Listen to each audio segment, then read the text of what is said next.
सरकारी स्कूल है पिंड दे विच जिंद जान नारायणगढ़ दी। सरकारी स्कूल है पिंड दे विच जिंद जान नारायणगढ़ दी।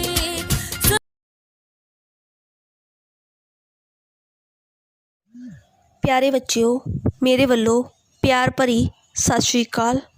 ਮੈਨੂੰ उम्मीद है कि तुसी इस मुश्किल घड़ी विच अपने घरां विच अपने परिवार नाल सेफ होवोगे ਅਤੇ ਇਸ ਦੇ ਨਾਲ ਹੀ ਤੁਸੀਂ ਇਹ ਵੀ ਜਾਣਦੇ ਹੋਵੋਗੇ ਕਿ ਸੈਸ਼ਨ 2020 ਵਿੱਚ ਐਡਮਿਸ਼ਨਸ ਸਟਾਰਟ ਹੋ ਚੁੱਕੀਆਂ ਨੇ ਅਤੇ ਹੁਣ ਮੈਂ ਗੱਲ ਕਰਨ ਜਾ ਰਹੀ ਹਾਂ NSQF ਬਾਰੇ, ਨੈਸ਼ਨਲ ਸਕਿੱਲ ਕੁਆਲੀਫਿਕੇਸ਼ਨ ਫਰੇਮਵਰਕ। ਅਗਰ ਤੁਸੀਂ 9ਵੀਂ ਵਿੱਚ ਜਾਂ 11ਵੀਂ ਵਿੱਚ ਇਹਨਾਂ ਦੋਵੇਂ ਟ੍ਰੇਡਸ ਵਿੱਚੋਂ ਕਿਸੇ ਇੱਕ ਟ੍ਰੇਡ ਦੀ ਚੋਣ ਕਰਦੇ ਹੋ ਤਾਂ ਇਹ ਤੁਹਾਡੇ ਲਈ ਬਹੁਤ ਹੀ ਲਾਹੇਵੰਦ ਸਿੱਧ ਹੋਣਗੀਆਂ, ਕਿਉਂਕਿ ਜਿਹੜੇ ਬੱਚੇ ਆਰਥਿਕ ਪੱਖੋਂ ਕਮਜ਼ੋਰ ਹੋਣ ਕਰਕੇ ਜਾਂ ਹੋਰ ਕਾਰਨਾਂ ਕਰਕੇ ਆਪਣੀ ਪੜ੍ਹਾਈ ਤੋਂ ਵਾਂਝੇ ਰਹਿ ਜਾਂਦੇ ਹਨ, ਉਹਨਾਂ ਬੱਚਿਆਂ ਨੂੰ ਕੰਪਨੀ 70% ਜੋਬ ਪਲੇਸਮੈਂਟ ਦਿੰਦੀ ਹੈ ਤਾਂ ਜੋ ਉਹ ਬੱਚੇ ਆਪਣੀ ਜੋਬ ਦੇ ਨਾਲ ਪੜ੍ਹਾਈ ਵੀ ਕੰਟੀਨਿਊ ਕਰ ਸਕਣ। ਸਾਡੇ ਕੋਲ ਸਾਡੇ ਸੀਨੀਅਰ ਸੈਕੰਡਰੀ ਸਕੂਲ ਨਾਰਾਇਣਗੜ੍ਹ ਵਿੱਚ ਇਹਨਾਂ ਦੋਵੇਂ ਟ੍ਰੇਡਸ ਦੀਆਂ ਲੈਬ ਅਵੇਲੇਬਲ ਹਨ, ਜਿੱਥੇ ਕਿ ਥਿਊਰੀ ਦੇ ਨਾਲ ਪ੍ਰੈਕਟੀਕਲ ਵਰਕ ਵੀ ਕਰਵਾਇਆ ਜਾਂਦਾ ਹੈ ਅਤੇ ਇਸ ਟ੍ਰੇਡ ਨਾਲ ਸੰਬੰਧਿਤ ਸਟੂਡੈਂਟਸ ਨੂੰ ਸਾਲ ਵਿੱਚ 3 ਵਾਰੀ ਫੀਲਡ ਵਿਜ਼ਿਟ ਵੀ ਕਰਵਾਈ ਜਾਂਦੀ ਹੈ ਅਤੇ ਹਰ ਮਹੀਨੇ ਇੱਕ ਗੈਸਟ ਲੈਕਚਰ ਵੀ ਕਰਵਾਇਆ ਜਾਂਦਾ ਹੈ ਤਾਂ ਜੋ ਉਹ ਇਹਨਾਂ ਦੋਵੇਂ ਟ੍ਰੇਡਸ ਵਿੱਚ ਆਪਣੇ ਸਕਿੱਲਸ ਇੰਪਰੂਵ ਕਰ ਲੈਣ ਅਤੇ ਆਪਣੇ ਪੈਰਾਂ 'ਤੇ ਸਟੈਂਡ ਹੋ ਸਕਣ। ਇਸ ਟ੍ਰੇਡ ਵਿੱਚ ਦਾਖਲਾ ਲੈਣ ਲਈ ਹੇਠਾਂ ਦਿੱਤੇ ਨੰਬਰ 'ਤੇ ਕੰਟੈਕਟ ਕੀਤਾ ਜਾਵੇ। Thank you.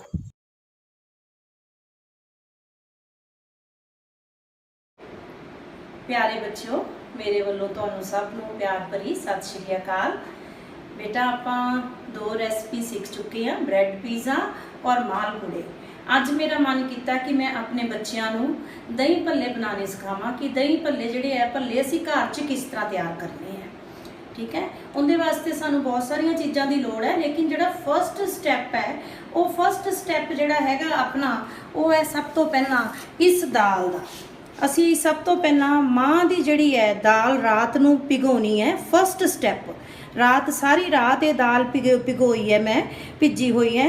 हुण इस दाल नू मैं मल के इस तरह मल के इहदा पूरा छिलका उतार देना है और ये दाल जिहड़ी है वाइट हो जाएगी।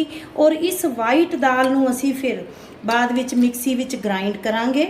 मिक्सी च ग्राइंड करन दे टाइम इस दाल विच असी कोई नमक नहीं पाना, कोई कुछ नहीं पाना, कोई मसाला नहीं पाना, सिर्फ इस विच थोड़ी जी हींग पाई जा सकती है, क्योंकि जिहड़ी है ये माँ की दाल है ये थोड़ी जी डाइजैसटिव प्रॉब्लम सानू करती है। जेकर असीं इहदे च हींग पा दांगे तो साडी डाइजैशन की प्रॉब्लम भी जिहड़ी है इनू पचाण की प्रॉब्लम भी खत्म हो जाएगी। और दूसरी गल बेटा, ये दाल जिहड़ी है ये छिलकियां वाली मैं भिगोई है, लेकिन इस नाल दी मार्केट दे विच बिना छिलके तो वाइट कलर की चिट्टे रंग की माँ की धुली हुई दाल भी मिलती है, असी वो भी लै सकते हाँ। जेकर सानू छिलका उतारन च दिक्कत है तो असी वो दाल भी रात नू भिगो सकते हाँ। दोनों तरह की दाल लै सकते हैं, पर आपां धुली हुई दाल भी और छिलके वाली भी। ये तो साडा सब तो पहला स्टैप है दही भल्ले बनाने का। जदों असी सवेरे इहदी छिलका उतार लांगे और इस तो बाद साडा जो है स्टैप है वो आपां बाद विच देखते हाँ कि इसनूं असी अपनी मिक्सी दे विच पाया, जो कि मैं ऑलरेडी पा चुकी हाँ। मिक्सी दे विच पाउण तो बाद मैं इस सारी दाल नूं अच्छी तरह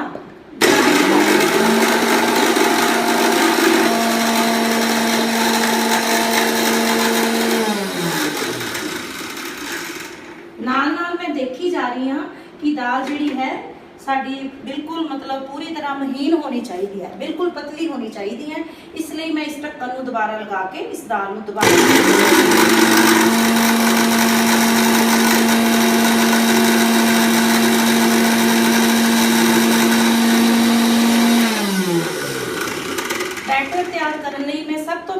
ਸਾਰੀ ਦਾਲ ਜਿਹੜੀ ਹੈ ਉਹ ਤਿਆਰ ਕਰੂੰਗੀ। ਇਸ ਤੋਂ ਬਾਅਦ ਆਪਾਂ ਆਪਣੇ ਨੈਕਸਟ ਸਟੈਪ ਵਿੱਚ ਜਾਵਾਂਗੇ।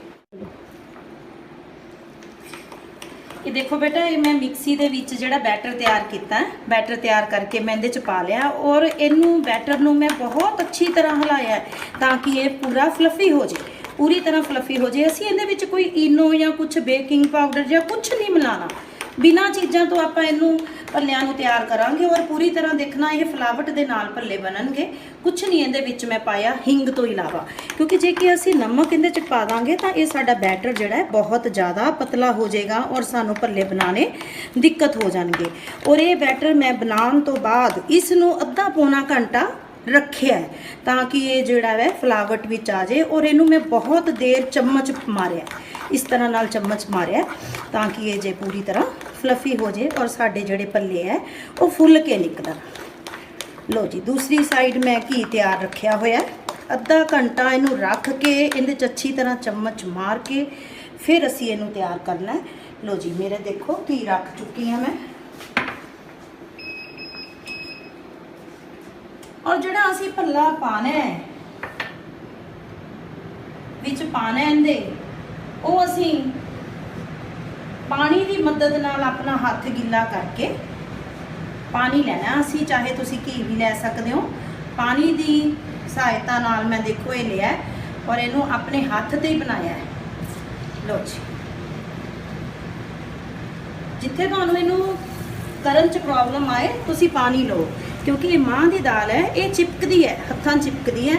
ਪਾਣੀ ਦੇ ਨਾਲ ਇਹਨੂੰ ਟੁਕਣਾ ਹੈ ਔਰ ਬਿਲਕੁਲ ਸਿਮ ਸੇਕ ਕਰ ਦੇਣਾ ਹੈ ਕਿ ਸਾਡਾ ਜਿਹੜਾ ਭੱਲਾ ਹੈ ਉੱਪਰੋਂ ਜਲੇ ਨਾ, ਕਿਉਂਕਿ ਦਹੀਂ ਦੇ ਵਿੱਚ ਪਾਇਆ ਹੋਇਆ ਭੱਲਾ ਕਾਲਾ ਚੰਗਾ ਨਹੀਂ ਲੱਗਣਾ।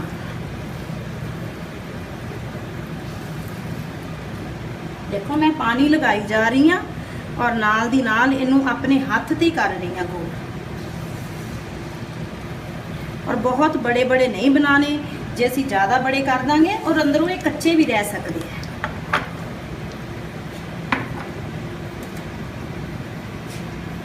ਦੇਖੋ ਪੂਰੀ ਤਰ੍ਹਾਂ ਨਾਲ ਇਹ ਫੁੱਲ ਗਏ ਹੈ। ਅਸੀਂ ਇਹਨਾਂ ਵਿੱਚ ਕਿਸੇ ਚੀਜ਼ ਦਾ ਇਸਤੇਮਾਲ ਨਹੀਂ ਕੀਤਾ, ਸਿਰਫ ਆਪਣੇ ਬੈਟਰ ਨੂੰ ਹੀ ਅਸੀਂ ਅੱਛੀ ਤਰ੍ਹਾਂ ਨਾਲ ਹਿਲਾਇਆ ਤਾਂ ਕਿ ਇਹ ਫੁੱਲ ਕੇ ਬਣਨ। ਦੇਖੋ ਪੂਰੀ ਤਰ੍ਹਾਂ ਫੁੱਲੇ ਹੈ। ਚਾਕੂ ਦੀ ਮਦਦ ਨਾਲ ਮੈਂ ਇਹਨਾਂ ਨੂੰ ਕਰ ਰਹੀ ਹਾਂ, ਕੋਈ ਪ੍ਰੋਬਲਮ ਨਹੀਂ ਆ ਰਹੀ।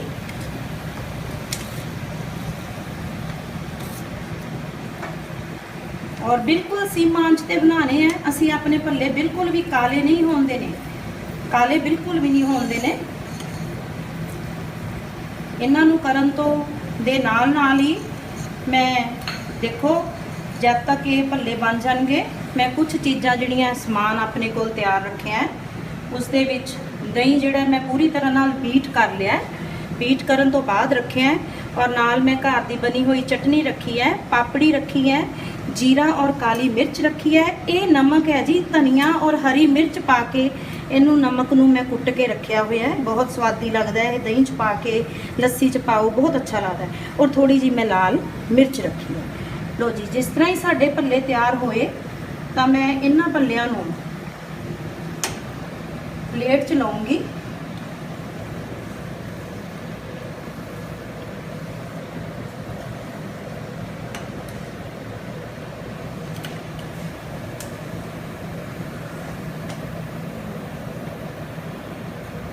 मैं ऑलरेडी प्लेट रखी हुई है।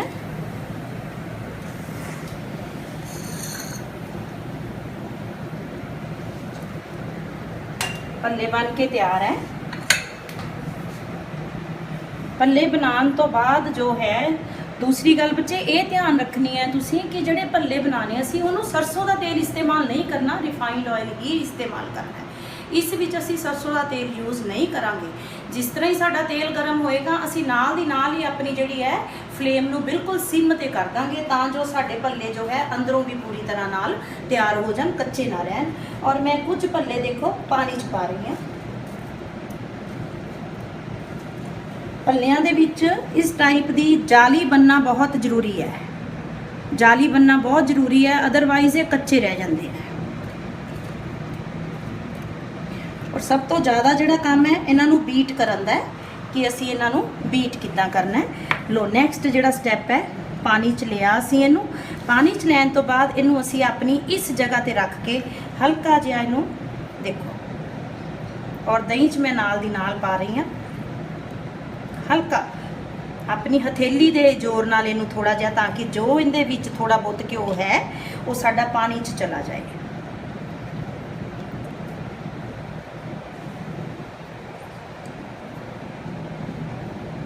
ਇਸ ਤਰ੍ਹਾਂ ਇਹ ਜਿਹੜੇ ਭੱਲੇ ਆ ਬੇਟੇ, ਇਹਨੂੰ ਤੁਸੀਂ ਹਫਤਾ 10 ਦਿਨ ਸਟੋਰ ਕਰ ਸਕਦੇ ਹੋ ਆਰਾਮ ਨਾਲ, ਆਪਣੇ ਫ੍ਰਿਜ 'ਚ ਰੱਖੋ। ਜਦ ਵੀ ਤੁਸੀਂ ਪਾਣੇ ਆ ਦਹੀਂ ਦੇ ਵਿੱਚ ਤਾਂ ਇਸ ਤਰ੍ਹਾਂ ਪਾਣੀ ਲਓ, ਕੋਸਾ ਪਾਣੀ ਲਓ, ਕੋਸੇ ਪਾਣੀ ਦੇ ਵਿੱਚ ਪਾ ਕੇ ਭੱਲੇ ਤੁਹਾਡੇ 5-10 ਮਿੰਟ ਦੇ ਵਿੱਚ ਹੀ ਫਲਫੀ ਹੋ ਜਾਣਗੇ। ਤਾਂ ਤੁਸੀਂ ਨੈਕਸਟ ਦੇਖੋ, ਮੈਂ ਇਹਨਾਂ ਭੱਲਿਆਂ ਦੇ ਉੱਪਰ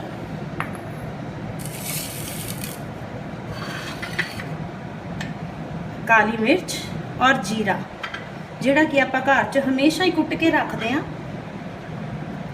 ਔਰ ਮੈਂ ਤੁਹਾਨੂੰ ਦੱਸਿਆ ਹੀ ਸੀ ਕਿ ਇਹ ਨਮਕ ਜਿਹੜਾ ਮੈਂ ਬੇਟਾ ਹਰੀਆਂ ਮਿਰਚਾਂ ਔਰ ਧਨੀਆ, ਇਹ ਦੋਨੋਂ ਚੀਜ਼ਾਂ ਸਿਲਵੱਟੇ 'ਚ ਕੁੰਡੀ ਡੰਡੇ ਦੇ ਵਿੱਚ ਤਿਆਰ ਕੀਤਾ ਇਹਨੂੰ। ਔਰ ਨੈਕਸਟ ਜੋ ਹੈ ਆਪਣੇ ਘਰ ਦੇ ਵਿੱਚ ਸੌਸ ਸਭ ਦੇ ਹੁੰਦੀ ਹੈ, ਔਰ ਆਪਾਂ ਜਿਹੜੀ ਹੈ ਇਹਦੇ ਉੱਪਰ ਆਪਣੇ ਘਰ ਦੀ ਬਣੀ ਹੋਈ ਸੌਸ ਪਾਓ, ਚਾਹੇ ਬਾਜ਼ਾਰ ਦੀ ਸੌਸ ਪਾਓ।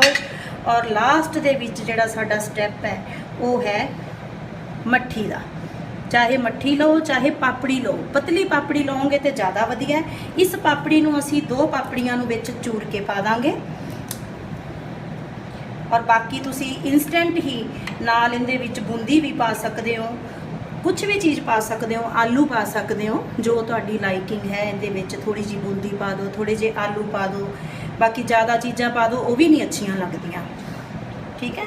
ਔਰ ਇਹਨੂੰ ਅਸੀਂ ਸਰਵ ਕਰਾਂਗੇ ਚਟਨੀ ਦੇ ਨਾਲ, ਔਰ ਉੱਪਰ ਇਹਦੇ ਧਨੀਆ ਪਾ ਲਾਂਗੇ। ਇਹ ਹੈ ਜੀ ਸਾਡੇ ਦਹੀਂ ਭੱਲੇ। ਉਮੀਦ ਕਰਦੀ ਹਾਂ ਕਿ ਤੁਸੀਂ ਸਾਰੇ ਇਹਨੂੰ ਬਣਾਓਗੇ ਵੀ ਔਰ ਖੁਸ਼ ਵੀ ਰਹੋਗੇ।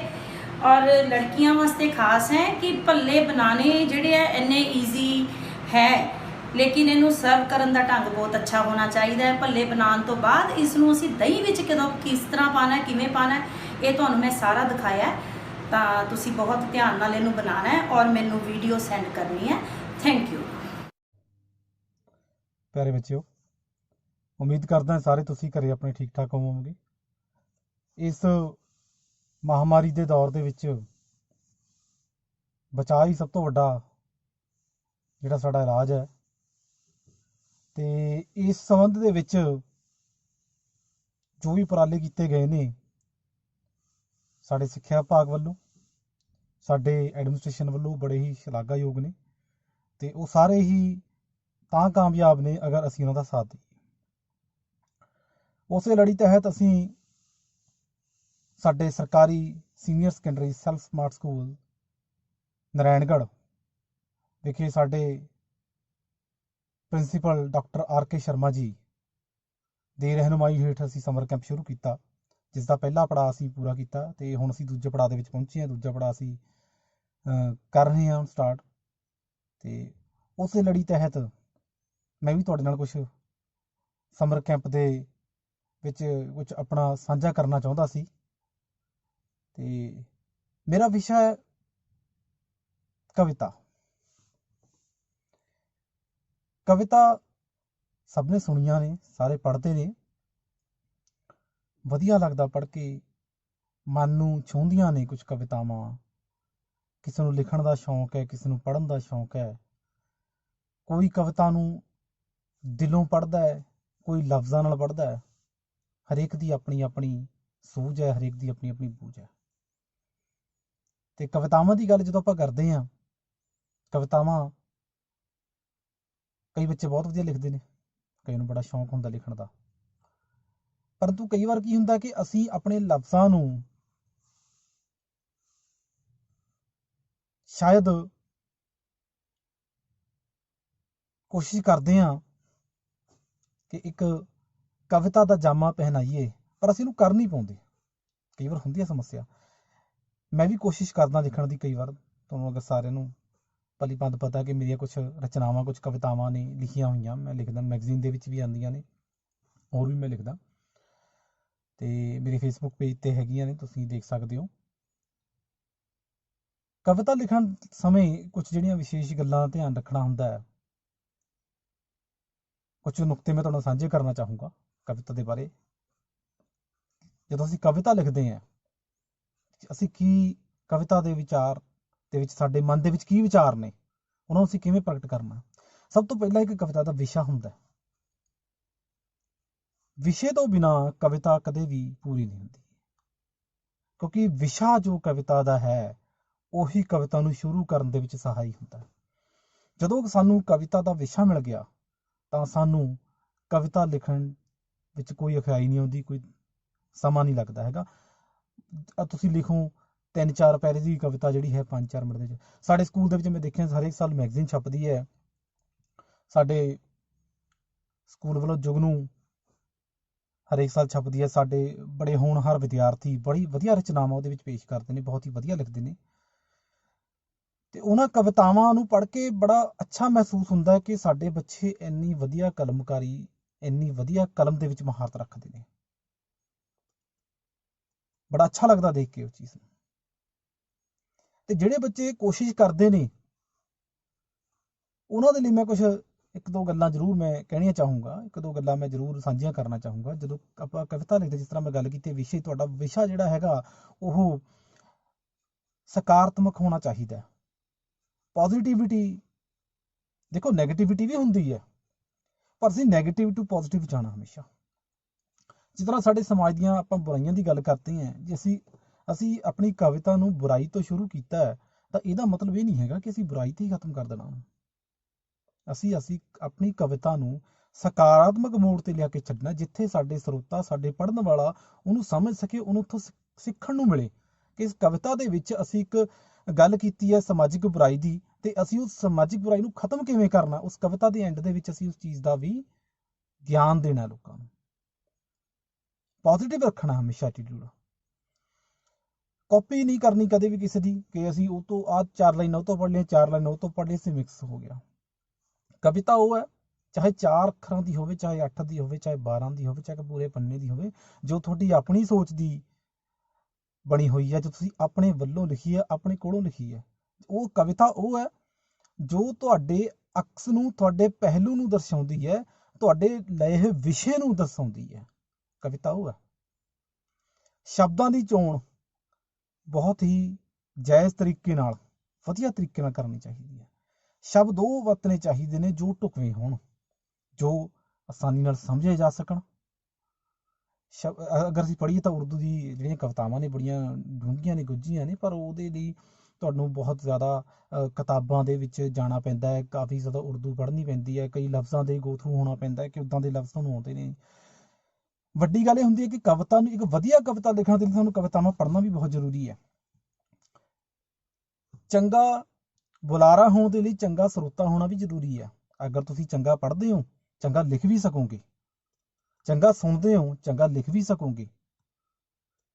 ਪੜ੍ਹਨਾ, ਸੁਣਨਾ, ਲਿਖਣਾ, ਇਹ ਸਾਰੇ ਇੱਕ ਦੂਜੇ ਨਾਲ ਇੰਟਰਲਿੰਕਡ ਨੇ। ਕੋਈ ਵੀ ਚੀਜ਼ ਅਛੂਹੀ ਨਹੀਂ ਰਹਿ ਸਕਦੀ ਵੀ ਜੇ ਤੁਸੀਂ ਸੁਣੋਗੇ ਨਹੀਂ ਤਾਂ ਤੁਸੀਂ ਲਿਖ ਲਓਗੇ। ਲਿਖਣ ਦੇ ਲਈ ਪੜ੍ਹਨਾ ਹੀ ਬਹੁਤ ਜ਼ਰੂਰੀ ਹੈ। ਵਧੀਆ ਪੜ੍ਹੋ, ਸਕਾਰਾਤਮਕ ਪੜ੍ਹੋ, ਪੋਜ਼ਿਟਿਵ ਪੜ੍ਹੋ, ਉਦਾਰਵਾਦੀ ਪੜ੍ਹੋ। ਉਹ ਪੜ੍ਹੋ ਜੋ ਤੁਹਾਨੂੰ ਪੋਜ਼ਿਟਿਵ ਵਾਲੇ ਪਾਸੇ ਲੈ ਕੇ ਜਾਂਦਾ, ਤੁਹਾਡੀਆਂ ਨਾਕਾਮੀਆਂ ਨੂੰ ਪਿੱਛੇ ਛੱਡਦਾ ਹੋਇਆ ਤੁਹਾਨੂੰ ਇੱਕ ਚੜ੍ਹਦੀ ਕਲਾ ਦੇ ਵੱਲ, ਉਸਾਰੀ ਵੱਲ ਲੈ ਕੇ ਜਾਂਦਾ। ਉੱਦਾਂ ਦੀ ਜਿਹੜੀਆਂ ਰਚਨਾਵਾਂ ਪੜ੍ਹ ਕੇ ਤੁਸੀਂ ਇੱਕ ਅੱਛੀ ਕਵਿਤਾ ਦਾ ਸਿਰਜਣਾ ਕਰ ਸਕਦੇ ਹੋ, ਇੱਕ ਅੱਛੀ ਕਵਿਤਾ ਨਿਰਮਾਣ ਕਰ ਸਕਦੇ ਹੋ। ਸਾਡੇ ਸਾਰਿਆਂ ਦੇ ਵਿੱਚ ਇੱਕ ਨਾ ਇੱਕ ਕਲਾਕਾਰ ਛੁਪਿਆ ਹੁੰਦਾ, ਕਿਤੇ ਨਾ ਕਿਤੇ ਕੋਈ ਕਲਾਕਾਰ ਹੈਗਾ। ਭਾਵੇਂ ਅਸੀਂ ਗੱਲ ਕਰੀਏ, ਇਕੱਲੀ ਕਵਿਤਾ ਦੀ ਗੱਲ ਨਹੀਂ ਕਰਦੇ ਆਪਾਂ, ਹੋਰ ਵੀ ਕਾਫੀ ਕੁਛ ਹੈਗਾ। ਕੋਈ ਬੱਚਾ ਵਧੀਆ ਗੀਤ ਵੀ ਲਿਖ ਸਕਦਾ, ਗੀਤ ਲਿਖ ਦੇਣਾ, ਕੋਈ ਸ਼ੇਅਰ ਲਿਖ ਦੇਣਾ। ਇਹ ਸਾਰਾ ਕੁਝ ਜਦੋਂ ਅਸੀਂ ਲਿਖਦੇ ਹਾਂ ਤਾਂ ਉਹ ਸਾਡੀ ਅੰਦਰ ਦੀ ਕਲਾ ਨੂੰ ਪ੍ਰੇਰਿਤ ਕਰਦਾ ਹੈ, ਸਾਨੂੰ ਉਹ ਜਗਾਉਂਦਾ ਹੈ। ਜਦੋਂ ਸਾਡੀ ਅੰਦਰ ਦੀ ਕਲਾ ਜਾਗਦੀ ਹੈ ਤਾਂ ਉਸ ਕਲਾ ਦੇ ਨਾਲ ਸਾਡਾ ਸਮੁੱਚਾ ਵਿਕਾਸ ਹੁੰਦਾ ਹੈ, ਸਾਡੀ ਪਰਸਨੈਲਿਟੀ ਦਾ ਵਿਕਾਸ ਹੁੰਦਾ ਹੈ, ਸਾਡੀ ਬੋਲਚਾਲ ਦਾ ਵਿਕਾਸ ਹੁੰਦਾ। ਅਸੀਂ ਦੂਜਿਆਂ ਨਾਲ ਕਿਵੇਂ ਵਰਤਣਾ, ਅਸੀਂ ਕਿੱਦਾਂ ਦੂਜਿਆਂ ਦੇ ਨਾਲ ਗੱਲ ਕਰਨੀ ਹੈ, ਸਾਨੂੰ ਅੱਖਰਾਂ ਦੀ ਚੋਣ ਦਾ ਇੱਕ ਵਧੀਆ ਮੌਕਾ ਮਿਲਦਾ ਜਦੋਂ ਸਾਨੂੰ ਪਤਾ ਹੁੰਦਾ ਕਿ ਅਸੀਂ ਇੱਥੇ ਇਸ ਅੱਖਰ ਦੀ ਚੋਣ ਕਰਨੀ ਹੈ, ਇਹ ਅੱਖਰ ਬਹੁਤ ਜਾਇਜ਼ ਹੈ, ਇੱਥੇ ਇਹ ਢੁਕਵਾਂ ਅੱਖਰ ਹੈ। ਸਾਡੇ ਸ਼ਬਦਾਂ ਦੀ ਚੋਣ, ਸਾਡੇ ਅੱਖਰਾਂ ਦੀ ਚੋਣ, ਇਹ ਸਾਰੀ ਸਾਨੂੰ ਕਵਿਤਾ ਸਿਖਾ ਸਕਦੀ ਹੈ। ਇੱਕ ਬਹੁਤ ਵਧੀਆ ਮਾਧਿਅਮ ਹੈ। ਅਗਰ ਅਸੀਂ ਕਵਿਤਾ ਨੂੰ ਲੈ ਕੇ ਚੱਲੀਏ, ਇੱਕ ਬਹੁਤ ਹੀ ਪਿਆਰਾ ਮਾਧਿਅਮ ਹੈ ਜਿੱਥੇ ਤੁਸੀਂ ਆਪਣੀ ਕਿਸੇ ਵੀ ਤਰ੍ਹਾਂ ਦੀ ਫੀਲਿੰਗ ਨੂੰ, ਕਿਸੇ ਵੀ ਤੁਹਾਡੇ ਮਨ ਦੇ ਵਿਚਾਰ ਨੂੰ ਬੜੇ ਹੀ ਇੱਕ ਪਰੋ ਸਕਦੇ ਹੋ ਮਾਲਾ ਦੇ ਵਿੱਚ, ਅੱਖਰਾਂ ਦੀ ਮਾਲਾ ਦੇ ਵਿੱਚ। ਔਰ ਉਹ ਅੱਖਰਾਂ ਦੀ ਮਾਲਾ ਦੇਖਣ ਨੂੰ ਇੰਨੀ ਸੋਹਣੀ ਜਾਪਦੀ ਹੈ, ਤੁਸੀਂ ਉਹਨੂੰ ਵਾਰ-ਵਾਰ ਪੜ੍ਹੋਗੇ, ਤੁਹਾਡੇ ਮਨ ਨੂੰ ਛੂਹੂਗੀ, ਉਹਦੇ ਵਿੱਚ ਤੁਹਾਨੂੰ ਬਹੁਤ ਕੁਝ ਸਿੱਖਣ ਨੂੰ ਮਿਲੂਗਾ। ਹਰ ਤਰ੍ਹਾਂ ਦਾ ਵਿਸ਼ਾ ਚੁਣਿਆ ਜਾ ਸਕਦਾ ਹੈ, ਭਾਵੇਂ ਉਹ ਸਾਡੇ ਦੇਸ਼ ਪਿਆਰ ਦਾ ਵਿਸ਼ਾ ਹੈ, ਭਾਵੇਂ ਸਾਡੀਆਂ ਸਮਾਜਿਕ ਬੁਰਾਈਆਂ ਦਾ ਹੈਗਾ ਸਾਡਾ ਵਿਸ਼ਾ ਹੋ ਸਕਦਾ, ਸਾਡੇ ਆਲੇ ਦੁਆਲੇ ਵਾਤਾਵਰਣ ਦੀ ਵਿਸ਼ਾ ਹੋ ਸਕਦਾ। ਤੁਸੀਂ ਮੇਰੀ ਕਵਿਤਾਵਾਂ ਦੇਖੋ, ਉਹਦੇ ਵਿੱਚ ਕਾਫੀ ਵਾਤਾਵਰਣ ਦੇ ਵਿਸ਼ੇ ਤੇ ਲਿਖੀਆਂ ਹੋਈਆਂ ਨੇ। ਕੋਈ ਸਮਾਜਿਕ ਕੁਰੀਤੀ ਹੈ, ਕੋਈ ਰਾਜਨੀਤਿਕ ਕੁਰੀਤੀ ਹੈ, ਕੋਈ ਆਪਸੀ ਪ੍ਰੇਮ ਸਹਿਚਾਰ ਦਾ ਵਿਸ਼ਾ ਵੀ ਹੋ ਸਕਦਾ ਹੈ। ਹਰ ਤਰ੍ਹਾਂ ਦੇ ਵਿਸ਼ੇ ਉਹਦੇ ਵਿੱਚ ਆ ਜਾਂਦੇ ਨੇ। ਇਹਦਾ ਫੀਲਡ ਬਹੁਤ ਵੱਡਾ ਹੈ, ਅਗਰ ਤੁਸੀਂ ਲਿਖਣ ਲੱਗੋ ਤਾਂ ਇਹਦਾ ਫੀਲਡ ਬਹੁਤ ਵੱਡਾ ਹੈ। ਇਹਦੇ ਵਿੱਚ ਇਹ ਇੱਕ ਐਸਾ ਵਿਸ਼ਾ ਹੈ, ਚਾਹੇ ਗੀਤਕਾਰੀ ਹੋਗੀ, ਚਾਹੇ ਸ਼ੇਅਰੋ ਸ਼ਾਇਰੀ ਹੋਗੀ, ਚਾਹੇ ਕਵਿਤਾ ਹੋਗੀ, ਇਹਦੇ ਇੰਨਾ ਵੱਡਾ ਇਹਦੇ ਵਿੱਚ ਤੁਹਾਨੂੰ ਪਲੇਟਫਾਰਮ ਮਿਲਦਾ ਕਿ ਤੁਸੀਂ ਇੱਕ ਵਿਸ਼ੇ ਤੇ ਤੁਸੀਂ ਹਜ਼ਾਰਾਂ ਹੀ ਲਿਖ ਸਕਦੇ ਹੋ। ਤੇ ਇੱਕ ਗੱਲ ਹੋਰ ਹੈਗੀ ਇਹਦੇ ਵਿੱਚ ਕਿ ਹਮੇ ਆਪਣੇ ਟੈਲੈਂਟ ਨੂੰ ਇਸ ਤਰ੍ਹਾਂ ਵੇਸਟ ਨਹੀਂ ਕਰਨਾ ਕਦੇ ਵੀ। ਅਗਰ ਤੁਸੀਂ ਲਿਖਣ ਜਾਣਦੇ ਹੋ, ਜ਼ਰੂਰ ਕਾਪੀ ਪੈਨ ਲਓ, ਉੱਤੇ ਲਿਖੋ ਜ਼ਰੂਰ, ਆਪਣੇ ਆਪ ਨੂੰ ਪ੍ਰਮੋਟ ਕਰੋ, ਆਪਣੇ ਆਪ ਨੂੰ ਪ੍ਰਮੋਸ਼ਨ ਦਿਓ। ਜਦੋਂ ਤੁਹਾਨੂੰ ਤੁਹਾਡੀਆਂ ਕਮੀਆਂ, ਤੁਹਾਡੀਆਂ ਅੱਛਾਈਆਂ, ਬੁਰਾਈਆਂ, ਪੋਜ਼ੀਟਿਵ ਨੈਗੇਟਿਵ ਪਤਾ ਲੱਗਣ ਲੱਗ ਜਾਣ, ਤੁਹਾਡੀ ਕਵਿਤਾ ਆਪਣੇ ਆਪ ਸੁਧਰਦੀ ਜਾਊਗੀ, ਆਪਣੇ ਆਪ ਤੁਹਾਨੂੰ ਵਿਚਾਰ ਮਿਲਦੇ ਜਾਣਗੇ, ਆਪਣੇ ਆਪ ਤੁਹਾਨੂੰ ਇੱਕ ਅੱਛੀ ਕਵਿਤਾ ਲਿਖਣ ਦਾ ਰਸਤਾ ਮਿਲਦਾ ਜਾਊਗਾ। ਲਿਖਣਾ ਆਪਣੇ ਮਨ ਨਾਲ ਲਿਖਣਾ, ਕਦੇ ਧੱਕਾ ਨਹੀਂ ਕਰਨਾ ਕਿ ਮੈਂ ਹੁਣ ਕਵਿਤਾ ਲਿਖਣ ਬੈਠਾ ਤਾਂ ਮੈਂ ਲਿਖ ਦੇਵਾਂ, ਇੱਦਾਂ ਕਦੇ ਨਹੀਂ ਹੁੰਦਾ ਹੈਗਾ। ਜਦੋਂ ਕਵਿਤਾ ਲਿਖਣੀ ਹੈ, ਉਹ ਆਪਣੇ ਆਪ ਹੀ ਦਿਮਾਗ 'ਚ ਕੋਈ ਵਿਚਾਰ ਆਉਂਦਾ, ਉਹਨੂੰ ਆਪਣੇ ਕਾਗਜ਼ ਤੇ ਉਤਾਰੋ। ਤੇ ਮੈਂ ਉਮੀਦ ਕਰਦਾ ਕਿ ਤੁਸੀਂ ਇਹਨਾਂ ਗੱਲਾਂ ਨੂੰ ਵਿਚਾਰੋਗੇ ਜ਼ਰੂਰ। ਇੱਕ ਛੋਟੀ ਜਿਹੀ ਕੋਸ਼ਿਸ਼ ਸੀ, ਇੱਕ ਨਿਮਾਣੀ ਜਿਹੀ ਕੋਸ਼ਿਸ਼ ਸੀ, ਤਾਂ ਕਿ ਮੈਂ ਤੁਹਾਨੂੰ ਥੋੜ੍ਹਾ ਜਿਹਾ ਇਸ ਬਾਰੇ ਦੱਸ ਸਕਾਂ। ਥੋੜ੍ਹਾ ਜਿਹਾ ਜਿਹੜੇ ਸਾਡੇ ਨਵੇਂ ਪੁੰਗਰ ਦੇ ਲੇਖਕ ਨੇ, ਜੋ ਸਾਡੇ ਸਕੂਲ ਦੇ ਵਿੱਚ ਨਹੀਂ, ਜਾਂ ਸਾਡੇ ਹੋਰ ਜਿਹੜੇ ਵੀ ਦੇਸ਼ ਵਿਦੇਸ਼ ਦੇ, ਜਾਂ ਸਾਡੇ ਦੇਸ਼ ਪ੍ਰਾਂਤ ਦੇ ਵਿਦਿਆਰਥੀ ਨੇ, ਜਾਂ ਕੋਈ ਵੀ ਲਿਖਣ ਦਾ ਚਾਹਵਾਨ ਹੈ, ਜਾਂ ਜੋ ਕੋਈ ਵੀ ਲਿਖਾਰੀ ਹੈ, ਉਹਨਾਂ ਚੀਜ਼ਾਂ ਨੂੰ ਧਿਆਨ ਦੇ ਵਿੱਚ ਰੱਖਦਾ ਹੋਇਆ ਸ਼ਾਇਦ ਕੁਛ ਅੱਛੀ ਕਿਸੇ ਨੂੰ ਕੋਈ 1% ਹੀ ਫਾਇਦਾ ਹੋਊਗਾ, ਤਾਂ ਮੈਂ ਸੋਚੂੰਗਾ ਕਿ ਮੇਰੀ ਵੀਡੀਓ ਦਾ ਤੁਹਾਨੂੰ ਫਰਕ ਪਿਆ ਜਾਂ ਤੁਹਾਨੂੰ ਵਧੀਆ ਲੱਗੀ। ਤੇ ਉਮੀਦ ਕਰਦਾ ਕਿ ਤੁਸੀਂ ਇਸ ਚੀਜ਼ਾਂ ਨੂੰ ਧਿਆਨ ਦੇ ਵਿੱਚ ਰੱਖਦੇ ਹੋਏ ਇੱਕ ਵਧੀਆ ਕਵਿਤਾ ਲਿਖਦੇ ਹੋਏ ਇੱਕ ਕਿਸੇ ਆਉਣ ਵਾਲੇ ਸਮੇਂ ਦੇ ਵਿੱਚ ਚੰਗੇ ਲਿਖਾਰੀ ਦਾ ਅਹੁਦਾ ਹਾਸਲ ਕਰੋਗੇ। ਤੇ ਇਸ ਮਹਾਮਾਰੀ ਦੇ ਦੌਰ ਦੇ ਵਿੱਚ ਮੈਂ ਇਹ ਵੀ ਕਹਿਣਾ ਚਾਹੂੰਗਾ ਕਿ ਇੱਕ ਵਧੀਆ ਮੌਕਾ ਹੈਗਾ, ਜਿਨ੍ਹਾਂ ਬੱਚੇ ਦੇ ਐਗਜ਼ਾਮ ਓਵਰ ਗਏ, ਉਹਨਾਂ 'ਚ ਐਸੀ ਕਲਾ ਹੈਗੀ ਹੈ ਤਾਂ ਜ਼ਰੂਰ ਘਰੇ ਬੈਠ ਕੇ ਕੁਛ 2-4 ਕਵਿਤਾਵਾਂ ਲਿਖਣ, ਸਾਡੀ ਆਉਣ ਵਾਲੀ ਮੈਗਜ਼ੀਨ ਦੇ ਵਿੱਚ ਉਹ ਆਪਣੀਆਂ ਕਵਿਤਾਵਾਂ ਨੂੰ ਛਪਾਉਣ ਤੇ ਸਕੂਲ ਦਾ ਨਾਮ ਵੀ ਉੱਚਾ ਕਰਨ। ਤੇ ਇਸੇ ਆਸ ਨਾਲ ਉਮੀਦ ਕਰਦਾ ਸਾਰੇ ਤੁਸੀਂ ਤੰਦਰੁਸਤ ਰਹੋ, ਸੇਫ ਰਹੋ, ਘਰੇ ਰਹੋ। ਤੇ ਵਾਹਿਗੁਰੂ ਜੀ ਕਾ ਖਾਲਸਾ, ਵਾਹਿਗੁਰੂ ਜੀ ਕੀ ਫਤਿਹ। ਪਿਆਰੇ ਵਿਦਿਆਰਥੀਓ, ਸਰਕਾਰੀ self smart senior secondary school Narayangarh ਦੇ ਪ੍ਰਿੰਸੀਪਲ ਸਾਹਿਬ ਡਾਕਟਰ R.K. ਸ਼ਰਮਾ ਜੀ ਦੀ ਯੋਗ ਅਗਵਾਈ ਅਧੀਨ ਆਨਲਾਈਨ ਸਮਰ ਕੈਂਪ ਸੈਕੰਡ ਦੇ ਚੌਥੇ ਦਿਨ ਦੀ ਗਤੀਵਿਧੀ ਮੈਮਰੀ ਟਿਪਸ ਦੇ ਵਿੱਚ ਆਪ ਸਭ ਦਾ ਸਵਾਗਤ ਹੈ। ਇਸ ਤੋਂ ਪਹਿਲਾਂ ਕਿ ਆਪਾਂ ਮੈਮਰੀ ਟਿਪਸ ਦੇ ਬਾਰੇ ਗੱਲਬਾਤ ਕਰੀਏ, ਸਭ ਤੋਂ ਪਹਿਲਾਂ ਸਾਨੂੰ ਸਾਡਾ ਦਿਮਾਗ ਹੈ ਜੋ ਉਸ ਦੀ ਕਾਰਜ ਪ੍ਰਣਾਲੀ ਹੈ, ਉਸ ਦੇ ਬਾਰੇ ਜਾਣਕਾਰੀ ਹੋਣੀ ਬਹੁਤ ਜ਼ਰੂਰੀ ਹੈ। ਇੱਕ ਔਸਤਨ ਦਿਮਾਗ, ਉਸ ਦਾ ਜਿਹੜਾ ਵਜ਼ਨ ਹੁੰਦਾ ਹੈ ਲਗਭਗ 1400 ਗ੍ਰਾਮ, 1 ਕਿਲੋ 400 ਗ੍ਰਾਮ ਦੇ ਲਗਭਗ ਹੁੰਦਾ ਹੈ। ਇਸ ਦੇ ਵਿੱਚ 2 ਹਿੱਸੇ ਹੁੰਦੇ ਹਨ, ਜਿਸ ਨੂੰ ਅਸੀਂ ਲੈਫਟ ਬ੍ਰੇਨ ਅਤੇ ਰਾਈਟ ਬ੍ਰੇਨ ਕਹਿੰਦੇ ਹਾਂ। ਲੈਫਟ ਬ੍ਰੇਨ ਹੈ ਜੋ ਸਰੀਰ ਦਾ ਜਿਹੜਾ ਸੱਜਾ ਹਿੱਸਾ ਹੈ ਉਸ ਨੂੰ ਕੰਟਰੋਲ ਕਰਦਾ ਹੈ। ਰਾਈਟ ਬ੍ਰੇਨ ਹੈ ਜੋ ਉਹ ਸਰੀਰ ਦਾ ਜਿਹੜਾ ਖੱਬਾ ਹਿੱਸਾ ਹੈ ਇਸ ਨੂੰ ਕੰਟਰੋਲ ਕਰਦਾ ਹੈ। ਸਾਇੰਟੀਫਿਕ ਭਾਸ਼ਾ ਦੇ ਵਿੱਚ ਲੈਫਟ ਬ੍ਰੇਨ ਨੂੰ ਲੈਫਟ ਹੈਮੀਸਫੀਅਰ ਅਤੇ ਰਾਈਟ ਬ੍ਰੇਨ ਨੂੰ ਰਾਈਟ ਹੈਮੀਸਫੀਅਰ ਨਾਂ ਦੇ ਨਾਂ ਨਾਲ ਜਾਣਿਆ ਜਾਂਦਾ ਹੈ। ਜੇਕਰ ਅਸੀਂ ਦੋਨਾਂ ਬ੍ਰੇਨਸ ਦੇ ਕੰਮ ਦੀ ਗੱਲ ਕਰੀਏ ਤਾਂ ਜਿਹੜਾ ਸਾਡਾ ਲੈਫਟ ਬ੍ਰੇਨ ਹੈ ਉਸ ਦਾ ਕੰਮ ਅਨਾਲਿਸਿਸ ਕਰਨਾ, ਕਿਸੇ ਵੀ ਲੈਂਗੁਏਜ ਨੂੰ ਸਿੱਖਣ, ਮੈਥ, ਲੌਜਿਕ, ਰੀਜ਼ਨਿੰਗ, ਰੀਡਿੰਗ ਅਤੇ ਰਾਈਟਿੰਗ ਸਕਿੱਲ ਦੇ ਵਿੱਚ ਸਾਡੀ ਮਦਦ ਕਰਦਾ ਹੈ। ਅਤੇ ਇਸੇ ਤਰ੍ਹਾਂ ਜਿਹੜਾ ਰਾਈਟ ਬ੍ਰੇਨ ਹੈ ਉਹ ਸਾਡੀ ਪਰਸਨੈਲਿਟੀ ਨਾਲ, ਕ੍ਰੀਏਟੀਵਿਟੀ ਨਾਲ, ਮਿਊਜ਼ਿਕ ਨਾਲ, ਹਰ ਤਰ੍ਹਾਂ ਦੇ ਆਰਟ ਨਾਲ, ਕੋਈ ਵੀ ਅਸੀਂ ਆਰਟ ਸਿੱਖਦੇ ਹਾਂ ਤਾਂ ਉਸ ਦਾ ਜਿਹੜਾ ਸੰਬੰਧ ਹੈ ਰਾਈਟ ਬ੍ਰੇਨ ਦੇ ਨਾਲ ਹੁੰਦਾ ਹੈ। ਡਰੀਮਸ, ਇੰਟੂਸ਼ਨ ਅਤੇ ਇਮੈਜੀਨੇਸ਼ਨ ਦੇ ਨਾਲ ਹੁੰਦਾ ਹੈ। ਪਿਆਰੇ ਵਿਦਿਆਰਥੀਓ, ਜਿਹੜਾ ਸਾਡਾ ਇਹ ਦਿਮਾਗ ਹੈ ਇੱਕ ਕੁਦਰਤ ਦੀ ਬਹੁਤ ਹੀ ਅਦਭੁਤ ਰਚਨਾ ਹੈ।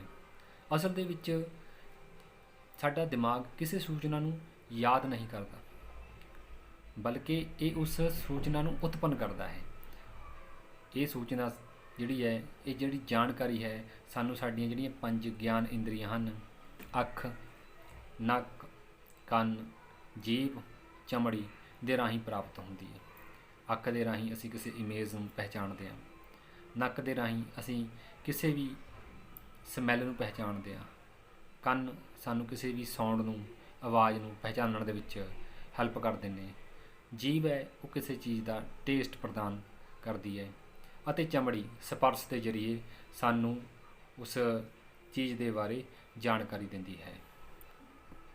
ਇੱਕ ਸੇਬ ਦਾ ਨਾਂ ਸੁਣਦਿਆਂ ਹੀ ਸਾਡੇ ਜ਼ਿਹਨ ਦੇ ਵਿੱਚ ਉਸ ਦਾ ਰੰਗ, ਉਸ ਦਾ ਆਕਾਰ, ਉਸ ਦਾ ਟੇਸਟ ਅਤੇ ਉਸ ਦਾ ਸਪਰਸ਼ ਹੈ ਜਿਹੜਾ ਆਪ ਮੁਹਾਰੇ ਸਾਹਮਣੇ ਆ ਜਾਂਦਾ ਹੈ। ਕਿਉਂਕਿ ਸਾਡੇ ਦਿਮਾਗ ਨੇ ਉਸ ਦੇ ਇਹਨਾਂ ਅਹਿਸਾਸਾਂ ਨੂੰ, ਉਸ ਦੇ ਇਹਨਾਂ ਗੁਣਾਂ ਨੂੰ ਆਪਣੇ ਅੰਦਰ ਸਮਾ ਕੇ ਰੱਖਿਆ ਹੋਇਆ ਹੈ। ਸੋ ਜੇਕਰ ਅਸੀਂ ਇੱਕ ਅਲਮਾਰੀ ਦੇ ਵਿੱਚ ਸਹੀ ਢੰਗ ਦੇ ਨਾਲ ਸਮਾਨ ਰੱਖ ਦਈਏ ਤਾਂ ਸਾਨੂੰ ਸਮਾਂ ਪੈਣ 'ਤੇ ਉਹ ਸਮਾਨ ਹੈ ਜਿਹੜਾ ਬੜੀ ਆਸਾਨੀ ਦੇ ਨਾਲ ਮਿਲ ਸਕਦਾ ਹੈ। ਪਰ ਜੇਕਰ ਉਸਨੂੰ ਸਹੀ ਢੰਗ ਦੇ ਨਾਲ ਨਾ ਰੱਖਿਆ ਜਾਵੇ ਤਾਂ ਲੋੜ ਪੈਣ 'ਤੇ ਜਿਸ ਸਮਾਨ ਦੀ ਸਾਨੂੰ ਲੋੜ ਹੈ ਉਸ ਨੂੰ ਲੱਭਣ ਦੇ ਵਿੱਚ ਸਾਡਾ ਸਮਾਂ ਤਾਂ ਬਰਬਾਦ ਹੋਣਾ ਹੀ ਹੋਣਾ ਹੈ, ਨਾਲ ਦੀ ਨਾਲ ਸਾਨੂੰ ਮਾਨਸਿਕ ਪਰੇਸ਼ਾਨੀ ਜਿਹੜੀ ਹੋਵੇਗੀ ਉਹ ਵੱਖਰੀ ਹੋਵੇਗੀ। ਸੋ ਇਸੇ ਤਰ੍ਹਾਂ ਇਨਫੋਰਮੇਸ਼ਨ ਦੇ ਨਾਲ ਹੈ, ਸਾਡੇ ਦਿਮਾਗ ਦੇ ਨਾਲ ਹੈ। ਜੇ ਇਨਫੋਰਮੇਸ਼ਨ ਨੂੰ ਅਸੀਂ ਸਹੀ ਢੰਗ ਦੇ ਨਾਲ ਸਾਡੇ ਦਿਮਾਗ ਦੇ ਵਿੱਚ ਰੱਖਣਾ ਸਿੱਖ ਲਈਏ ਤਾਂ ਲੋੜ ਪੈਣ 'ਤੇ ਸਹੀ ਇਨਫੋਰਮੇਸ਼ਨ ਹੈ ਜਿਹੜੀ ਸਾਨੂੰ ਬੜੀ ਆਸਾਨੀ ਨਾਲ ਪ੍ਰਾਪਤ ਹੋ ਜਾਂਦੀ ਹੈ। ਉਸ ਦੇ ਲਈ ਸਾਨੂੰ ਇਸ ਇਨਫੋਰਮੇਸ਼ਨ ਦੇ ਨਾਲ ਕੁਝ ਮੈਮਰੀ ਪੁਆਇੰਟਸ ਨੇ ਜਿਹੜੇ ਉਹ ਲਿੰਕ ਕਰਨੇ ਪੈਂਦੇ ਹਨ। ਸੋ ਉਹ ਜਿਹੜੇ ਮੈਮਰੀ ਪੁਆਇੰਟਸ ਨੇ ਉਹ ਸਾਨੂੰ ਉਸ ਇਨਫੋਰਮੇਸ਼ਨ ਨੂੰ ਯਾਦ ਰੱਖਣ ਦੇ ਵਿੱਚ ਬਹੁਤ ਸਹਾਇਤਾ ਕਰਦੇ ਨੇ। ਮੈਂ ਤੁਹਾਨੂੰ ਅੱਜ ਇਹਨਾਂ 12 ਮੈਮਰੀ ਪੁਆਇੰਟਸ ਦੇ ਬਾਰੇ ਦੱਸਾਂਗੇ ਜਿਨ੍ਹਾਂ ਦੇ ਨਾਲ ਅਸੀਂ 12 ਆਬਜੈਕਟਸ ਨੂੰ ਯਾਦ ਕਰ ਸਕਦੇ ਹਾਂ। ਆਓ ਇਹਨਾਂ 12 ਆਬਜੈਕਟਸ ਦੇ ਬਾਰੇ ਤੁਹਾਨੂੰ ਜਾਣਕਾਰੀ ਦਈਏ ਜਿਨ੍ਹਾਂ ਨੂੰ ਅਸੀਂ ਉਹਨਾਂ ਮੈਮਰੀ ਪੁਆਇੰਟਸ ਦੇ ਨਾਲ ਜੋੜ ਕੇ ਬੜੀ ਆਸਾਨੀ ਨਾਲ ਫਿਰ ਇਹਨਾਂ 12 ਆਬਜੈਕਟ ਨੂੰ ਯਾਦ ਰੱਖ ਸਕਦੇ ਹਾਂ। ਇਹ ਪਹਿਲਾ ਆਬਜੈਕਟ ਹੈ ट्रेन, दूसरा ऑब्जेक्ट है ब्रेड, तीसरा ऑब्जेक्ट है क्लॉक, चौथा ऑब्जेक्ट है रिवर, पांचवा ऑब्जेक्ट है बाइक, छेवां ऑब्जेक्ट है ट्री, सत्तवां ऑब्जेक्ट है चॉकलेट, अठवां ऑब्जेक्ट है बल्ब, नौवां ऑब्जेक्ट है एरोप्लेन, 10वां ऑब्जेक्ट है बैग, 11वां ऑब्जेक्ट है शूज़ ਅਤੇ 12ਵਾਂ ਆਬਜੈਕਟ ਹੈ ਇੱਕ ਮੋਬਾਈਲ। ਹੁਣ ਮੈਂ ਤੁਹਾਨੂੰ ਉਹਨਾਂ 12 ਮੈਮਰੀ ਪੁਆਇੰਟਸ ਬਾਰੇ ਦੱਸਾਂਗਾ ਅਤੇ ਉਸ ਤੋਂ ਬਾਅਦ ਆਪਾਂ ਇਹਨਾਂ 12 ਆਬਜੈਕਟਸ ਨੂੰ ਉਹਨਾਂ 12 ਮੈਮਰੀ ਪੁਆਇੰਟਸ ਨਾਲ ਜੋੜ ਕੇ ਬੜੀ ਆਸਾਨੀ ਨਾਲ ਰੀਕਾਲ ਕਰ ਸਕਦੇ ਹਾਂ।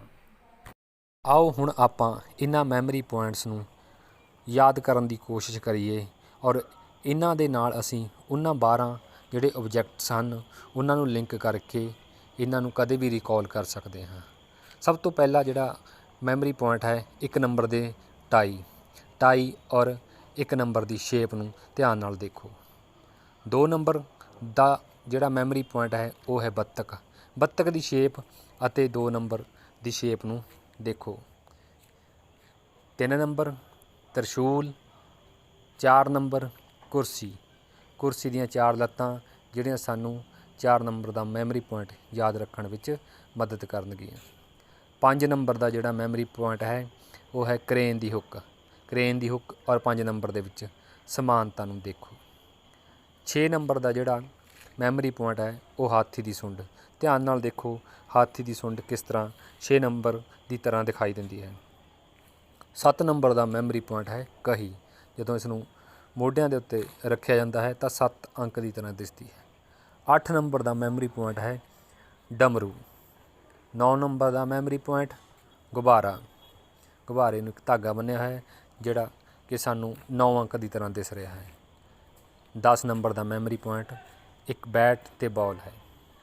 11 ਨੰਬਰ ਦਾ ਮੈਮਰੀ ਪੁਆਇੰਟ ਹੈ ਹਾਕੀ ਦੀਆਂ 2 ਸਟਿਕਸ। 12 ਨੰਬਰ ਦਾ ਜਿਹੜਾ ਮੈਮਰੀ ਪੁਆਇੰਟ ਹੈ 1 ਦਰਜਨ ਕੇਲੇ, ਜਿਹੜੇ ਕਿ 12 ਕੇਲੇ ਹਨ ਸਾਨੂੰ 12 ਨੰਬਰ ਯਾਦ ਰੱਖਣ ਦੇ ਵਿੱਚ ਸਹਾਇਤਾ ਕਰਨਗੇ। ਪਿਆਰੇ ਵਿਦਿਆਰਥੀਓ, ਤੁਹਾਨੂੰ ਇਹ ਜਿਹੜੇ ਮੈਮਰੀ ਪੁਆਇੰਟਸ ਨੇ ਤੁਹਾਡੇ ਦਿਮਾਗ ਦੀ ਸਕਰੀਨ ਦੇ ਉੱਤੇ ਪੂਰੀ ਤਰ੍ਹਾਂ ਹੁਣ ਫਿਕਸ ਹੋ ਚੁੱਕੇ ਹੋਣਗੇ। ਹੁਣ ਆਪਾਂ ਇਹਨਾਂ ਨੂੰ ਆਪਣੇ ਆਬਜੈਕਟਸ ਦੇ ਨਾਲ ਲਿੰਕ ਕਰਦੇ ਹਾਂ। ਇਹਨਾਂ ਨੂੰ ਸਾਡੇ ਆਬਜੈਕਟਸ ਦੇ ਨਾਲ ਲਿੰਕ ਕਰਨ ਵੇਲੇ ਅਸੀਂ ਇਸ ਗੱਲ ਦਾ ਧਿਆਨ ਰੱਖਣਾ ਹੈ ਕਿ ਅਸੀਂ ਇਹਨਾਂ ਦੇ ਵਿੱਚ ਔਰ ਸਾਡੇ ਮੈਮਰੀ ਪੁਆਇੰਟ ਦੇ ਵਿੱਚ ਅਸੀਂ ਕਿਸੇ ਐਕਸ਼ਨ ਨੂੰ ਹੋ ਰਹੀ ਸਥਿਤੀ ਦੇ ਵਿੱਚ ਦੇਖਣਾ ਹੈ। ਦੂਜਾ, ਇਹ ਸਾਡੇ ਜਿੰਨੀ ਐਕਸ਼ਨ ਹੋ ਰਿਹਾ ਜਿੰਨਾ ਕਲਰਫੁਲ ਹੋਊਗਾ ਓਨਾ ਸਾਡੇ ਲਈ ਬਹੁਤ ਵਧੀਆ ਹੋਊਗਾ, ਓਨਾ ਇਸ ਚੀਜ਼ ਨੂੰ ਯਾਦ ਰੱਖਣਾ ਸਾਡੇ ਲਈ ਬਹੁਤ ਆਸਾਨ ਹੋਵੇਗਾ। ਸੋ ਸਭ ਤੋਂ ਪਹਿਲਾਂ ਜਿਹੜਾ ਸਾਡਾ ਆਬਜੈਕਟ ਹੈ ਉਹ ਹੈ ਟ੍ਰੇਨ, ਅਤੇ ਉਸ ਤੋਂ ਬਾਅਦ ਸਾਡਾ ਜਿਹੜਾ ਮੈਮਰੀ ਪੁਆਇੰਟ ਹੈ ਉਹ ਹੈ ਟਾਈ। ਇੱਕ ਟ੍ਰੇਨ ਚੱਲਣ ਦੀ ਅਵਸਥਾ ਦੇ ਵਿੱਚ ਖੜੀ ਹੈ ਅਤੇ ਗਾਰਡ ਉਸਦੇ ਇੰਜਣ ਦੇ ਉੱਤੇ ਇੱਕ ਟਾਈ ਬੰਨ੍ਹ ਰਿਹਾ ਹੈ, ਰੈੱਡ ਕਲਰ ਦੀ ਟਾਈ ਬੰਨ੍ਹ ਰਿਹਾ ਹੈ। ਇੱਕ ਔਰ ਟਾਈ ਅਤੇ ਉਸ ਤੋਂ ਬਾਅਦ ਟ੍ਰੇਨ, ਇਸ ਦੇ ਨਾਲ ਲਿੰਕ ਬਣ ਚੁੱਕਿਆ ਹੈ। ਉਸ ਤੋਂ ਬਾਅਦ ਜਿਹੜਾ ਸਾਡਾ ਦੂਸਰਾ ਆਬਜੈਕਟ ਹੈ ਉਹ ਹੈ ਬ੍ਰੈਡ। ਦੂਸਰੇ ਆਬਜੈਕਟ ਦਾ ਜਿਹੜਾ ਮੈਮਰੀ ਪੁਆਇੰਟ ਹੈ ਉਹ ਹੈ ਬੱਤਖ। ਤੁਸੀਂ ਆਪਣੇ ਹੁਣ ਮੈਂਟਲ ਸਕਰੀਨ 'ਤੇ ਇਹ ਦੇਖ ਸਕਦੇ ਹੋ ਕਿ ਇੱਕ ਬੱਤਖ ਹੈ ਜੋ ਉਹ ਬ੍ਰੈਡ ਦੇ ਉੱਤੇ ਸੌਸ ਲਗਾ ਰਹੀ ਹੈ, ਉਸ ਨੂੰ ਤਿਆਰ ਕਰਕੇ ਨਾਸ਼ਤੇ ਲਈ ਆਪਣੇ ਬੱਚਿਆਂ ਨੂੰ ਦੇ ਰਹੀ ਹੈ। ਤਾਂ ਉਸ ਦਾ ਦੂਜੇ ਨੰਬਰ ਦੇ ਮੈਮਰੀ ਪੁਆਇੰਟ ਦਾ ਬ੍ਰੈਡ ਦੇ ਨਾਲ ਇਹ ਲਿੰਕ ਜਿਹੜਾ ਜੁੜ ਜਾਂਦਾ ਹੈ। ਉਸ ਤੋਂ ਬਾਅਦ 3 ਨੰਬਰ ਦੇ ਉੱਤੇ ਜਿਹੜਾ ਸਾਡਾ ਆਬਜੈਕਟ ਹੈ ਉਹ ਹੈ ਕਲੌਕ। ਕਲੌਕ ਦੇ ਵਿੱਚ ਜੋ ਸੂਈਆਂ ਘੁੰਮ ਰਹੀਆਂ ਹਨ ਉਹਨਾਂ ਦੀ ਜਿਹੜੀ ਸ਼ਕਲ ਹੈ, ਆਕਾਰ ਹੈ ਉਹਨਾਂ ਦਾ, ਉਹ ਇੱਕ ਤਰਸ਼ੂਲ ਦੀ ਤਰ੍ਹਾਂ ਹੈ, ਜਿਹੜਾ ਕਿ ਸਾਨੂੰ 3 ਨੰਬਰ ਦਾ ਦੱਸੇਗਾ ਕਿ 3 ਨੰਬਰ ਦੇ ਉੱਤੇ ਸਾਡਾ ਕਲੌਕ ਹੈ। ਉਸ ਤੋਂ ਬਾਅਦ ਜਿਹੜਾ ਸਾਡਾ 4 ਨੰਬਰ ਦਾ ਆਬਜੈਕਟ ਹੈ ਉਹ ਹੈ ਨਦੀ। ਨਦੀ ਦੇ ਵਿੱਚ ਬਹੁਤ ਸਾਰੀਆਂ ਕੁਰਸੀਆਂ ਨੇ ਜਿਹੜੀਆਂ ਉਹ ਨਹਾ ਰਹੀਆਂ ਨੇ, ਕਿਨਾਰੇ ਦੇ ਉੱਪਰ ਆ ਕੇ ਉਸ ਦੇ ਉੱਪਰ ਫਿਰ ਛਲਾਂਗ ਲਗਾ ਕੇ ਫਿਰ ਕਿਨਾਰੇ ਦੇ ਉੱਪਰ ਜਾ ਰਹੀਆਂ ਨੇ। ਸੋ ਕੁਰਸੀ ਦੀਆਂ 4 ਰਤਨਾਂ ਸਾਨੂੰ ਦੱਸਣਗੀਆਂ ਕਿ 4 ਨੰਬਰ ਦੇ ਉੱਤੇ ਜਿਹੜਾ ਸਾਡਾ ਆਬਜੈਕਟ ਹੈ ਉਹ ਹੈ ਨਦੀ। ਉਸ ਤੋਂ ਬਾਅਦ 5 ਨੰਬਰ ਦਾ ਜਿਹੜਾ ਸਾਡਾ ਆਬਜੈਕਟ ਹੈ ਉਹ ਹੈ ਬਾਈਕ। ਬਾਈਕ ਸੜਕ ਦੇ ਉੱਤੇ ਜਾ ਰਹੀ ਹੈ ਆਪਣੇ ਸਵਾਰ ਸਮੇਤ, ਅਚਾਨਕ ਉਸ ਦੀ ਟੱਕਰ ਹੋ ਜਾਂਦੀ ਹੈ ਅਤੇ ਉਹ ਨਦੀ ਦੇ ਵਿੱਚ ਡਿੱਗ ਜਾਂਦੀ ਹੈ। ਇੱਕ ਬਹੁਤ ਵੱਡੀ ਕਰੇਨ ਉਸ ਨੂੰ ਪਾਣੀ ਦੇ ਵਿੱਚੋਂ ਕੱਢਦੀ ਹੈ ਔਰ ਇਸ ਤਰ੍ਹਾਂ ਸਾਡਾ ਉਸ ਦੇ ਨਾਲ ਆਪਸ ਦੇ ਵਿੱਚ ਲਿੰਕ ਜਿਹੜਾ ਹੈ ਸਥਾਪਿਤ ਹੋ ਜਾਂਦਾ ਹੈ 5 ਨੰਬਰ ਅਤੇ ਬਾਈਕ ਦਾ, ਕਰੇਨ ਦੀ ਹੁੱਕ ਦੇ ਨਾਲ। ਇਸ ਤੋਂ ਬਾਅਦ 6 ਨੰਬਰ ਦੇ ਉੱਤੇ ਜਿਹੜਾ ਸਾਡਾ ਆਬਜੈਕਟ ਹੈ ਉਹ ਹੈ ਟਰੀ। ਜੰਗਲ ਦੇ ਵਿੱਚ ਬਹੁਤ ਸਾਰੇ ਹਾਥੀ ਨੇ ਜਿਹੜੇ ਦਰਖਤਾਂ ਨੂੰ ਜੜ੍ਹਾਂ ਸਮੇਤ ਪੱਟ ਰਹੇ ਨੇ। ਇਸ ਤਰ੍ਹਾਂ ਸਾਡਾ ਹਾਥੀ ਦੀ ਸੁੰਡ ਅਤੇ 6 ਨੰਬਰ ਦਾ ਜਿਹੜਾ ਲਿੰਕ ਹੈ ਆਪਸ ਦੇ ਵਿੱਚ ਸਥਾਪਿਤ ਹੋ ਜਾਂਦਾ ਹੈ। ਉਸ ਤੋਂ ਬਾਅਦ 7 ਨੰਬਰ ਦਾ ਜਿਹੜਾ ਸਾਡੇ ਕੋਲ ਆਬਜੈਕਟ ਹੈ ਉਹ ਹੈ ਚਾਕਲੇਟ। ਔਰ ਤੁਸੀਂ ਆਪਣੀ ਮੈਂਟਲ ਸਕਰੀਨ ਦੇ ਉੱਤੇ ਇਹ ਦੇਖੋ ਕਿ ਬਹੁਤ ਸਾਰੇ ਜਿਹੜੇ ਕਿਸਾਨ ਨੇ ਉਹ ਟੋਏ ਪੱਟ ਕੇ ਉਸ ਦੇ ਵਿੱਚ ਦਰਖਤਾਂ ਦੀ ਥਾਂ ਦੇ ਉੱਤੇ ਚਾਕਲੇਟ ਉਗਾ ਰਹੇ ਨੇ, ਚਾਕਲੇਟ ਨੂੰ ਉਸ ਦੇ ਉੱਤੇ ਲਗਾ ਰਹੇ ਹਨ। ਇਸ ਤਰ੍ਹਾਂ ਸਾਡਾ 7 ਨੰਬਰ ਕਹੀ ਦੇ ਨਾਲ ਚਾਕਲੇਟ ਦਾ ਜਿਹੜਾ ਲਿੰਕ ਹੈ ਜੁੜ ਜਾਂਦਾ ਹੈ। 8 ਨੰਬਰ ਦੇ ਉੱਤੇ ਜਿਹੜਾ ਸਾਡਾ ਆਬਜੈਕਟ ਹੈ ਉਹ ਹੈ ਬੱਲਬ। ਬੱਲਬ ਦਾ ਜਿਹੜਾ ਮੈਮਰੀ ਪੁਆਇੰਟ ਹੈ ਉਹ ਹੈ ਡਮਰੂ। ਹੁਣ ਡਮਰੂ ਦੀਆਂ ਦੋਨਾਂ ਤਣੀਆਂ ਦੇ ਆਲੇ ਦੁਆਲੇ ਤੁਸੀਂ ਇਹ ਦੇਖਣ ਦੀ ਕੋਸ਼ਿਸ਼ ਕਰੋ ਕਿ ਉਹਨਾਂ ਤਣੀਆਂ ਦੇ ਉੱਤੇ ਪੀਲੇ ਰੰਗ ਦੇ ਬੱਲਬ ਲੱਗੇ ਹਨ। ਜਦੋਂ ਉਹ ਡਮਰੂ ਵੱਜ ਰਿਹਾ ਹੈ, ਇੱਕ ਮਦਾਰੀ ਉਸ ਡਮਰੂ ਨੂੰ ਵਜਾ ਰਿਹਾ ਹੈ, ਤਾਂ ਪੀਲੇ ਰੰਗ ਦੇ ਬੱਲਬ ਦੇ ਨਾਲ ਇੱਕ ਵੱਖਰੀ ਹੀ ਆਵਾਜ਼ ਜਿਹੜੀ ਪੈਦਾ ਹੋ ਰਹੀ ਹੈ। ਉਸ ਤੋਂ ਬਾਅਦ ਸਾਡਾ 9 ਨੰਬਰ ਦਾ ਜਿਹੜਾ ਆਬਜੈਕਟ ਹੈ ਉਹ ਹੈ ਐਰੋਪਲੇਨ। 9 ਨੰਬਰ ਦਾ ਜਿਹੜਾ ਸਾਡਾ ਮੈਮਰੀ ਪੁਆਇੰਟ ਹੈ ਉਹ ਹੈ ਗੁਬਾਰਾ। ਇੱਕ ਨਵਾਂ ਜਹਾਜ਼ ਜਿਹੜਾ ਕਿ ਆਪਣੀ ਪਹਿਲੀ ਉਡਾਨ ਭਰਨ ਦੇ ਲਈ ਤਿਆਰ ਹੈ। ਉਸ ਦੇ ਹਰ ਇੱਕ ਟਾਕੀ ਦੇ ਆਲੇ ਦੁਆਲੇ ਹਰ ਪਾਸੇ ਗੁਬਾਰੇ ਲੱਗੇ ਹੋਏ ਨੇ, ਜਿਹੜੇ ਕਿ ਸਾਨੂੰ ਉਸ ਨੂੰ 9 ਨੰਬਰ ਦੇ ਨਾਲ ਰਿਲੇਟ ਕਰਦੇ ਹਨ। ਅਤੇ ਸਾਡਾ 10 ਨੰਬਰ ਦਾ ਜਿਹੜਾ ਆਬਜੈਕਟ ਹੈ ਉਹ ਹੈ ਬੈਗ। ਅਤੇ ਸਾਡਾ 10 ਨੰਬਰ ਦਾ ਜਿਹੜਾ ਮੈਮਰੀ ਪੁਆਇੰਟ ਸੀ ਉਹ ਸੀਗਾ ਬੈਟ ਔਰ ਬਾਲ। ਕਿਸੇ ਨੂੰ ਜਾਂ ਸੇਲਜ਼ਮੈਨ ਨੂੰ ਤੁਸੀਂ ਆਪਣਾ ਬੈਗ ਲੈ ਕੇ ਜਾਂਦੇ ਹੋਏ ਦੇਖ ਸਕਦੇ ਹੋ। ਜਦੋਂ ਇਹ ਕਿਸੇ ਦਾ ਦਰਵਾਜ਼ਾ ਖੜਕਾ ਕੇ ਉਸ ਦੇ ਵਿੱਚੋਂ ਕੋਈ ਸਮਾਨ ਕੱਢਦਾ ਹੈ ਤਾਂ ਦੇਖੋ ਉਸ ਦੇ ਵਿੱਚੋਂ ਬੈਟ ਔਰ ਬਾਲ ਨਿਕਲਦੇ ਨੇ। ਤਾਂ ਇਸ ਤਰ੍ਹਾਂ 10 ਨੰਬਰ ਦੇ ਉੱਤੇ ਬੈਟ ਔਰ ਬਾਲ ਦਾ ਜਿਹੜਾ ਆਪਸ ਦੇ ਵਿੱਚ ਸੰਬੰਧ ਜੁੜ ਜਾਂਦਾ ਹੈ। 11 ਨੰਬਰ ਦੇ ਉੱਤੇ ਜਿਹੜਾ ਸਾਡਾ ਆਬਜੈਕਟ ਹੈ ਉਹ ਹੈ ਸ਼ੂਜ਼ ਔਰ 11 ਨੰਬਰ ਦਾ ਜਿਹੜਾ ਮੈਮਰੀ ਪੁਆਇੰਟ ਹੈ ਉਹ ਹੈ 2 ਹਾਕੀ ਦੀਆਂ ਸਟਿਕਸ। ਤਾਂ ਤੁਸੀਂ ਇਸ ਦੇ ਵਿੱਚ ਇਹ ਦੇਖ ਸਕਦੇ ਹੋ ਕਿ ਉਹ ਹਾਕੀ ਦੀਆਂ ਸਟਿੱਕਾਂ ਜਿਹੜੀਆਂ ਨੇ ਉਹਨਾਂ ਨੇ ਸ਼ੂਜ਼ ਪਾਏ ਹੋਏ ਨੇ ਔਰ ਉਹ ਹਾਕੀ ਦੇ ਮੈਦਾਨ ਦੇ ਵਿੱਚ ਆਪਸ ਦੇ ਵਿੱਚ ਗੋਲ ਕਰਨ ਦੀ ਕੋਸ਼ਿਸ਼ ਕਰ ਰਹੀਆਂ ਹਨ। ਇਸ ਤਰ੍ਹਾਂ 11 ਨੰਬਰ ਦੇ ਨਾਲ ਸਾਡਾ ਸ਼ੂਜ਼ ਦਾ ਜਿਹੜਾ ਸੰਪਰਕ ਹੈ ਉਹ ਸਥਾਪਿਤ ਹੋ ਜਾਂਦਾ ਹੈ। ਉਸ ਤੋਂ ਬਾਅਦ 12 ਨੰਬਰ ਦੇ ਉੱਤੇ ਜਿਹੜਾ ਅਸੀਂ ਆਬਜੈਕਟ ਲਿਆ ਸੀਗਾ ਉਹ ਸੀ ਮੋਬਾਈਲ ਔਰ 12 ਨੰਬਰ ਦਾ ਜਿਹੜਾ ਮੈਮਰੀ ਪੁਆਇੰਟ ਸੀ ਉਹ ਸੀ ਬਨਾਨਾ, ਕਿਉਂਕਿ ਉਸ ਦੇ ਵਿੱਚ ਇੱਕ ਦਰਜਨ ਵਿੱਚ 12 ਕੇਲੇ ਹੁੰਦੇ ਹਨ। ਹੁਣ ਇਸ ਨੂੰ ਤੁਸੀਂ ਆਪਣੀ ਮੈਂਟਲ ਸਕਰੀਨ ਦੇ ਉੱਤੇ ਦੇਖ ਸਕਦੇ ਹੋ ਵੀ ਕਿਸੇ ਦੇ ਮੋਬਾਈਲ ਦੀ ਰਿੰਗ ਵੱਜੀ ਤਾਂ ਉਹ ਮੋਬਾਈਲ ਨੂੰ ਜਿਹੜਾ ਆਪਣੇ ਕੰਨ ਨਾਲ ਲਾ ਕੇ ਸੁਣ ਰਿਹਾ ਹੈ, ਪਰ ਇਸ ਦੇ ਵਿੱਚ ਤੁਸੀਂ ਇਹ ਦੇਖ ਸਕਦੇ ਹੋ ਕਿ ਉਸ ਦਾ ਜਿਹੜਾ ਮੋਬਾਈਲ ਦਾ ਆਕਾਰ ਹੈ ਉਹ ਇੱਕ ਬਨਾਨਾ ਦੀ ਤਰ੍ਹਾਂ ਹੈ, ਇੱਕ ਕੇਲੇ ਦੀ ਤਰ੍ਹਾਂ ਹੈ।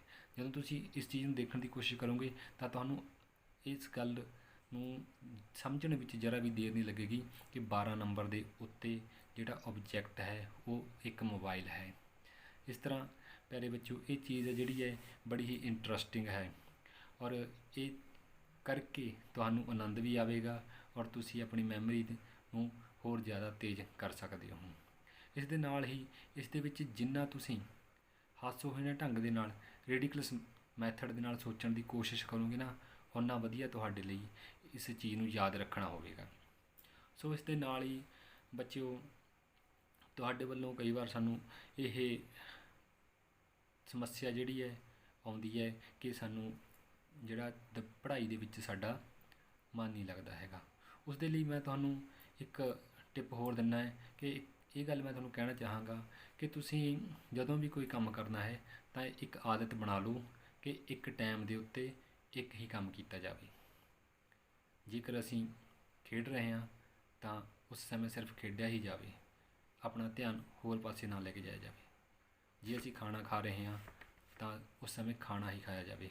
ਬੱਚਿਆਂ ਦੀ ਅਕਸਰ ਇਹ ਆਦਤ ਹੈ, ਬੱਚਿਆਂ ਦੀ ਕੀ ਵੱਡਿਆਂ ਦੀ ਵੀ ਇਹ ਆਦਤ ਹੈ, ਖਾਣਾ ਖਾਂਦੇ ਹੋਏ ਉਹ TV ਦੇਖਦੇ ਨੇ। ਇਸੇ ਤਰ੍ਹਾਂ ਜੇਕਰ ਅਸੀਂ ਇੱਕ ਟਾਈਮ ਦੇ ਉੱਤੇ ਇੱਕ ਕੰਮ ਕਰਨ ਦੀ ਆਦਤ ਪਾ ਲਾਂਗੇ ਤਾਂ ਸਾਡੀ ਯਾਦਦਾਸ਼ਤ ਦੇ ਲਈ ਇਹ ਬਹੁਤ ਵਧੀਆ ਹੋਵੇਗਾ। ਉਸ ਤੋਂ ਬਾਅਦ ਇੱਕ ਅਗਲਾ ਜਿਹੜੀ ਟਿਪ ਹੈ ਜਿਹੜੀ ਉਹ ਤੁਹਾਨੂੰ ਦੱਸਦਾ ਹੈ ਮੈਮਰੀ ਦੀ, ਕਿ ਜਦੋਂ ਵੀ ਤੁਸੀਂ ਪੜ੍ਹਨ ਲੱਗਣਾ, ਕੋਈ ਵੀ ਕੰਮ ਯਾਦ ਕਰਨ ਲੱਗਣਾ ਹੈ ਤਾਂ ਉਸ ਦੇ ਲਈ ਤੁਸੀਂ 20 ਤੋਂ ਲੈ ਕੇ 0 ਤੱਕ ਬੈਕ ਕਾਊਂਟਿੰਗ ਸ਼ੁਰੂ ਕਰ ਦਿਓ।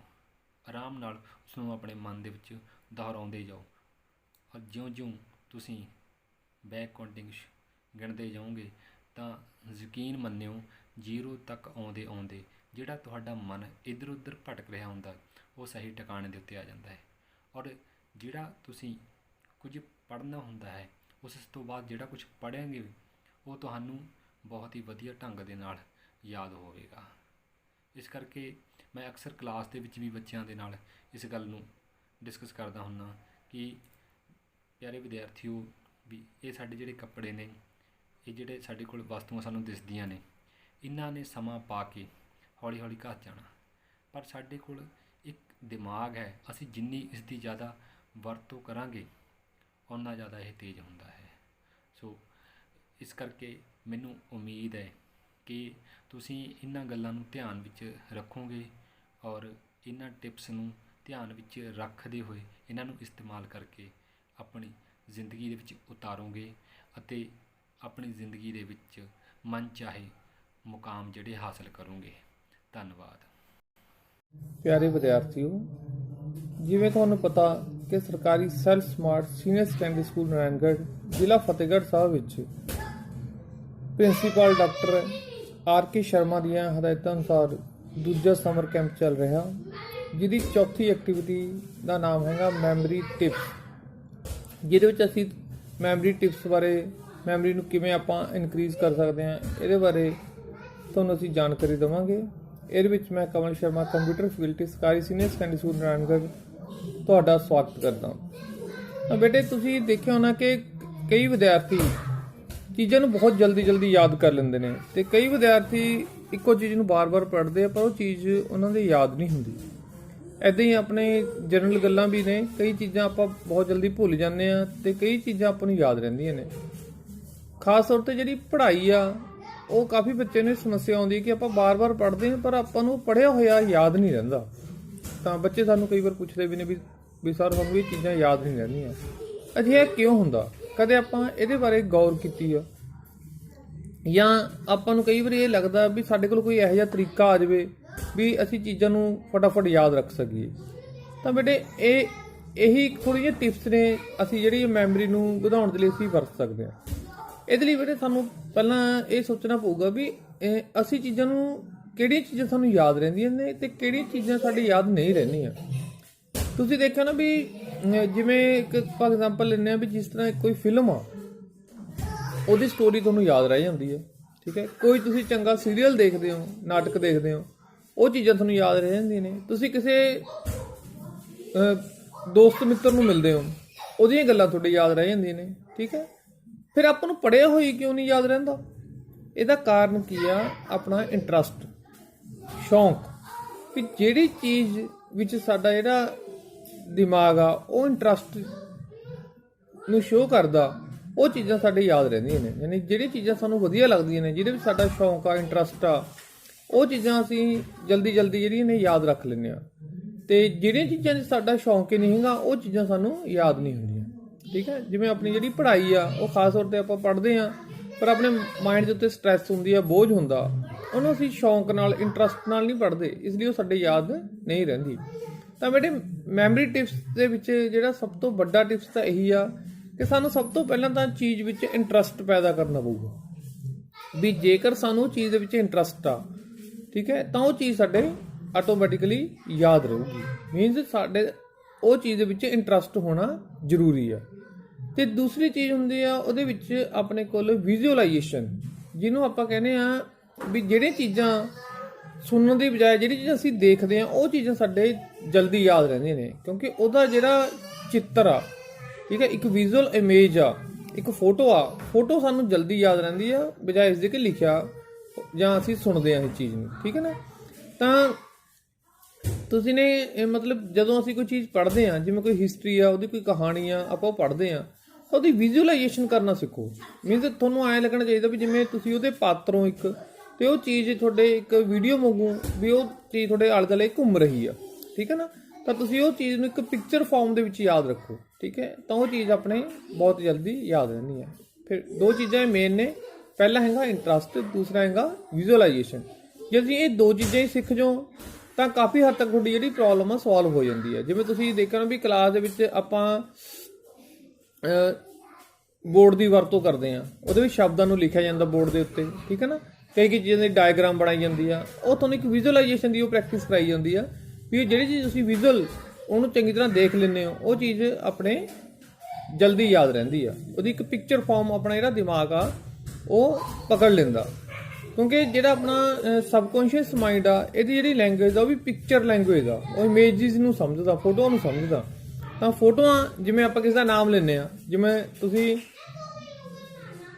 ਦੇਖਿਆ ਹੋਣਾ ਵੀ ਆਪਾਂ ਨੂੰ ਕੋਈ ਨਾਮ ਲਵੇ, ਆਪਾਂ ਕਹੇ ਵੀ ਕਮਲ ਸ਼ਰਮਾ, ਤਾਂ ਇੱਕਦਮ ਤੁਹਾਡੇ ਮਾਈਂਡ ਦੇ ਵਿੱਚ ਮੇਰੀ ਪਿਕਚਰ ਜਿਹੜੀ ਆ ਉਹ ਘੁੰਮ ਜਾਂਦੀ ਆ, ਠੀਕ ਹੈ ਨਾ। ਕਿਉਂਕਿ ਪਿਕਚਰ ਹੈ ਜਿਹੜੀ ਉਹ ਆਪਣੇ ਮਾਈਂਡ ਦੀ ਮਤਲਬ ਅਸਲੀ ਜਿਹੜੀ ਯਾਦ ਸ਼ਕਤੀ ਜਿਹੜੀ ਪਿਕਚਰ ਦੀ ਫਾਰਮ ਦੇ ਵਿੱਚ ਰਹਿੰਦੀ ਆ। ਤਾਂ ਸ਼ੌਂਕ ਤੇ ਕਿਸੇ ਵੀ ਚੀਜ਼ ਦੀ ਵਿਜ਼ੂਅਲਾਈਜੇਸ਼ਨ, ਇਹ ਦੋ ਚੀਜ਼ਾਂ ਦਾ ਹੋਣਾ ਬਹੁਤ ਜ਼ਰੂਰੀ ਆ। ਤੇ ਇਸ ਤੋਂ ਇਲਾਵਾ ਬੇਟੇ ਹੋਣੀ ਚਾਹੀਦੀ ਆਪਣੇ 'ਚ ਇਕਾਗਰਤਾ। ਜਿਹੜੀ ਚੀਜ਼ ਅਸੀਂ ਬਿਲਕੁਲ ਇਕਾਗਰ ਚਿੱਤ ਹੋ ਕੇ ਦੇਖਦੇ ਹਾਂ, ਉਹ ਚੀਜ਼ ਸਾਨੂੰ ਬਹੁਤ ਜਲਦੀ ਯਾਦ ਰਹਿੰਦੀ ਆ। ਵੀ ਜਦੋਂ ਅਸੀਂ ਕਿਸੇ ਚੀਜ਼ ਨੂੰ ਪੜ੍ਹਦੇ ਹਾਂ ਤਾਂ ਸਾਡਾ ਪੂਰਾ ਧਿਆਨ ਉਹ ਚੀਜ਼ ਦੇ ਵਿੱਚ ਹੋਣਾ ਚਾਹੀਦਾ, ਉਹਦੇ ਵਿੱਚ ਸਾਨੂੰ ਆਲੇ ਦੁਆਲੇ ਸਾਨੂੰ ਹੋਰ ਚੀਜ਼ਾਂ ਦਾ ਬਾਰੇ ਨਹੀਂ ਪਤਾ ਲੱਗਣਾ ਚਾਹੀਦਾ। ਜੇ ਅਸੀਂ ਪੂਰੀ ਕਨਸੈਂਟਰੇਸ਼ਨ ਅਸੀਂ ਉਹ ਚੀਜ਼ ਉੱਤੇ ਫੋਕਸ ਕਰ ਦਿੰਦੇ ਹਾਂ ਤਾਂ ਮਤਲਬ ਚੀਜ਼ ਸਾਨੂੰ ਬਹੁਤ ਜਲਦੀ ਯਾਦ ਹੁੰਦੀ ਆ ਤੇ ਉਹ ਕਾਫੀ ਲੰਬੇ ਸਮੇਂ ਤੱਕ ਸਾਨੂੰ ਯਾਦ ਰਹਿੰਦੀ ਆ। ਇਕਾਗਰਤਾ ਹੋਣੀ ਬਹੁਤ ਜ਼ਰੂਰੀ ਆ।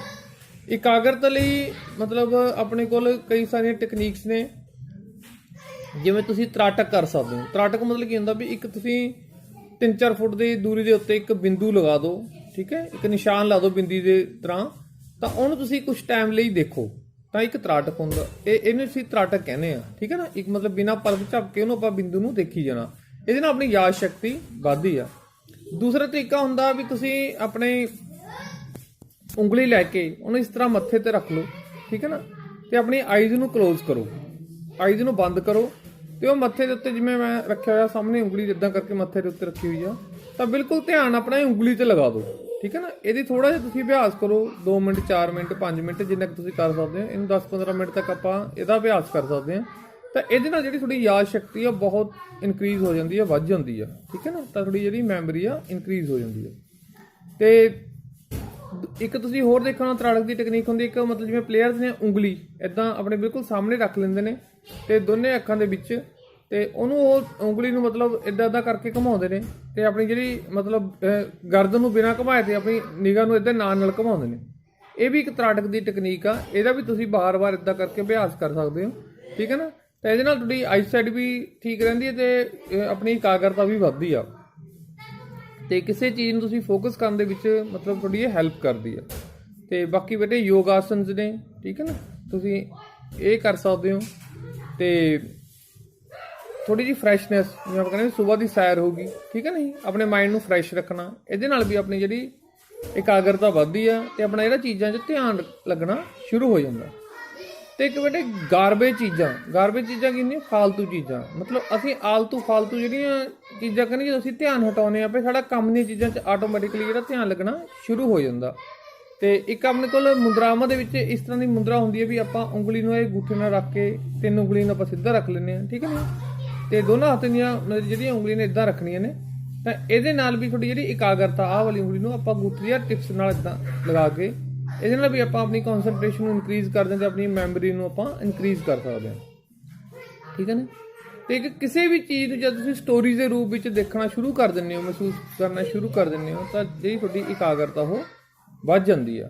ਤੇ ਬਾਕੀ ਇਹਦੇ ਬਾਰੇ ਵਿਸਤਾਰਪੂਰਵਕ ਜਾਣਕਾਰੀ ਤੁਹਾਨੂੰ ਰਾਜਵੀਰ ਸਿੰਘ ਜੀ, ਪੰਜਾਬੀ ਮਾਸਟਰ, ਸਰਕਾਰੀ ਸਾਲ ਸਮਾਜ ਸੀਨੀਅਰ ਸੈਕੰਡਰੀ ਸਕੂਲ ਨਾਰਾਇਣਗੜ੍ਹ ਦੇਣਗੇ। ਤੇ ਬੇਟੇ ਇਹ ਜਿਹੜੀ ਐਕਟੀਵਿਟੀ ਆ ਆਪਣੀ, ਇਹਦੇ ਵਿੱਚ ਤੁਸੀਂ ਵੱਧ ਚੜ੍ਹ ਕੇ ਹਿੱਸਾ ਲੈਣਾ। ਇਹ ਆਪਣੀ Day 4 ਦੀ ਐਕਟੀਵਿਟੀ ਆ, ਤੇ ਇਹਨੂੰ ਧਿਆਨ ਨਾਲ ਸੁਣਨਾ ਤੇ ਇਹਨਾਂ ਦੀ ਪਾਲਣਾ ਕਰਨੀ ਆ, ਤਾਂ ਜੋ ਆਪਾਂ ਆਪਣੀ ਜਿਹੜੀ ਮੈਮਰੀਜ਼ ਨੂੰ ਆਪਾਂ ਇਨਕਰੀਜ਼ ਕਰ ਸਕੀਏ। Thank you.